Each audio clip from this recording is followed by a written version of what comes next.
तालियांवाला से खबर दे, जहां नवाही चक 453 गाफे का गवर्नमेंट प्राइमरी स्कूल किसी मसीहा का मुंतजिर है। 60 साल से बने स्कूल को अपग्रेड ना किया जा सका। तालिब इल्म दूर दराज इलाकों में तालीम हासिल करने पर मजबूर हैं। तालियांवाला में गवर्नमेंट प्राइमरी स्कूल चक 453 गाफे को अपग्रेड ना किया जा सका। अरसा तकरीबन 60 साल से स्कूल को सिर्फ प्राइमरी हद तक महदूद रखा गया है।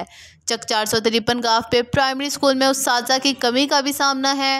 5 क्लासेस के लिए सिर्फ 2 उस्ताज़ा तैनात हैं। समाजी रहनुमा अली रज़ा बलोच ने कहा कि गवर्नमेंट प्राइमरी स्कूल चक 453 गाफे अपग्रेडेशन के लिए किसी मसीहा के मुंतज़िर हैं। स्कूल में NGO के ताउन से खूबसूरत कुशादा डबल स्टोरी बिल्डिंग बनवाई है। एलिमेंट्री क्लासेस तक स्कूल में कमरे मौजूद हैं।